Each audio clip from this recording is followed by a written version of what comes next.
Hello and a very warm welcome to all of you to Time Out Osama. I am Osama bin Farouk and today we are going to talk about meaning of life.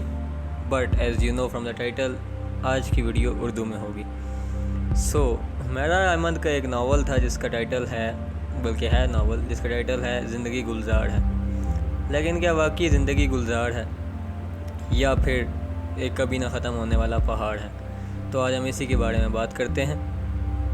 Frederick नीश एक 19th century का philosopher था जिसने कहा था कि if you have a why to live for you can bear almost any how. यानी अगर आपके पास एक वजह है तो उसके बाद आप किसी भी चीज़ का मुकाबला कर सकते हैं. अब वो वजह क्या होनी चाहिए और वो वजह ज़रूरी क्यों है?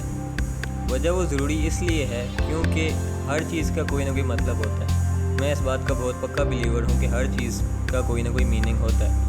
और डॉस्टोवेस्की ने इतना तक कहा था कि मुझे सिर्फ एक चीज़ से नफरत है और वो ये कि मैं अपनी सफरिंग्स का वर्दी ना हूँ. There is one thing I dread not to be worthy of my sufferings. यानी कि जो मेरी मुसीबतें हैं उनका भी कोई मतलब होना चाहिए. ये ना हो कि वो बेमतलब मुसीबतें मुझ पे हैं. टेरी फ्रैंकल ने एक बहुत ही शानदार किताब लिखी जिसका टाइटल है मैन सर्च फॉर मीनिंग. उसमें वो कहता है कि मैंने अपनी ज़िंदगी का अक्सर हिस्सा 3 या 4 साल गुजारे हैं एक कंसंट्रेशन कैंप में वर्ल्ड वॉर 2 के दौरान. वो कहता है कि उसमें भी मैंने ये देखा अपने इर्द गिर्द के जिन प्रिजनर्स और जो कंसंट्रेशन कैंप में रहने वाले थे जिन्होंने मतलब ढूंढ लिया अपनी उस ज़िंदगी में, वो सर्वाइव कर गए उस कैंप को. और जिन्हें कोई मतलब ना मिला ज़िंदा रहने का, वो फिर उसके बाद सुसाइड कर जाते हैं या मर जाते हैं. तो वो आगे चल के यही कहता है कि मेरे नज़दीक नीश की वो बात बहुत काबिल तारीफ़ और काबिल अहम है कि अगर आपने एक मतलब ढूंढ लिया, एक वाई ढूंढ लिया, तो फिर आपकी मुश्किलें जो हैं वो दूर हो जाती हैं. अब वो वाई कुछ भी हो सकता है. वो शानदार गाड़ियाँ हो सकती हैं, वो महल्लात हो सकते हैं, वो पैसा हो सकता है, वो टेक्नोलॉजी हो सकती है. कुछ भी आपके नज़दीक कोई चीज़ भी ऐसी हो सकती है जिसको आप इतना वर्दी समझते हैं कि वो आपका वाई बन सकती है. और किसी इंसान की का वाई कुछ भी हो सकता है, मटेरियलिस्टिक या नॉन मटेरियलिस्टिक चीज़ें हो सकता है. किसी के नज़दीक एक अच्छी गाड़ी जो है वो उसकी वजह हो अच्छा काम करने की या मेहनत करने की. किसी के नज़दीक शायद एक कोई घर बनाना जो है वजह हो ज़्यादा मेहनत करने की. मतलब किसी भी इंसान का वाई या एक वजह जो है वो कोई भी हो सकती है. और उसी वजह के लिए जो है वो ज़िंदा रहता है या उसी वजह के लिए वो मुसलसल मेहनत करता है और काम करता है. और जब भी वो रात को सोता है तो यही सोचता है कि मेरी ज़िंदगी का जो मकसद है एक कॉमन, वो एक ये चीज़ हासिल करना है या ये कॉमन चीज़ की तरफ जाना है.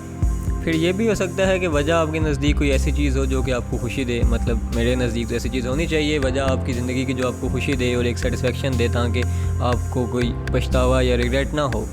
तो कहने का मकसद ये है कि किसी भी इंसान की जो वजह है ज़िंदा रहने की, ये जो उसका वाई है, वो डिफरेंट चीज़ें हो सकती हैं और कुछ भी हो सकता है बेसिकली. लेकिन आप मैं किस तरह ये चीज़ फाइंड करें या किस तरह हमें पता चले कि हमारा वाई क्या है? ये एक अच्छा क्वेश्चन और इंटरेस्टिंग क्वेश्चन है. और इसका आंसर ज़ाहिर बात जिस तरह इंसान आगे चलता है, मैच्योर होता है, तो इवॉल्व होता रहता है. लेकिन मेरे नज़दीक आपकी जो मटेरियलिस्टिक चीज़ें हैं वो कभी भी आपका वाई नहीं होनी चाहिए और नहीं बन सकती. मतलब अगर आपका वाई आपकी मटेरियलिस्टिक चीज़ें हैं तो I am sorry for you, लेकिन किसी न किसी दिन आपको जाके इस बात पर पछतावा होगा और रिग्रेट होगी. क्योंकि मेरा नहीं ख्याल कि ज़्यादा पैसा बनाना, बड़ी गाड़ी लेना, ये आपके ज़िंदगी के जीने का मकसद होना चाहिए. और अगर है तो फिर जिस तरह मैंने कहा कि ये किसी न किसी एक दिन जाके आपको ज़रूर इस बात पे जो है पछतावा होगा कि मैंने मटेरियलिस्टिक चीज़ों को अपना एक वाई रखा. क्योंकि मेरे नज़दीक इंसान जिस एक चीज़ को बहुत ज़्यादा चाहता है वो सुकून है. At the end of the day वो कहते हैं कि आपको सुकून चाहिए लाइफ में, कि कोई मसला ना हो, कोई परेशानी ना हो, सुकून हो आपकी लाइफ में रात को जब आप सोने लगे. वो सुकून तो जैसे आपको पता है या नहीं पता तो पता चल जाएगा कि वो पैसों से या बड़ी गाड़ियों से या शानदार महलों से कभी भी आप नहीं हासिल कर सकते.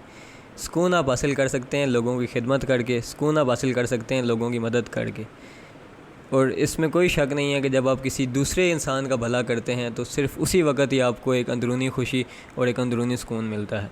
जब आप अपनी ज़िद से हट के किसी और के लिए और ओवरऑल एक कंपाउंड भलाई के लिए काम कर रहे होते हैं, उस टाइम पर आपको जो सुकून मिलता है वो और किसी दुनिया की किसी चीज़ में भी नहीं मिल सकता. कि एडरसन ने एक दफ़ा कहा था, service is the rent we pay for living on this earth. और मेरे नज़दीक ये सर्विस ही है जो आपको एक अंदरूनी सुकून दे सकती है और जो कि सोशल वेलफेयर जो है ये आपका वाई होना चाहिए.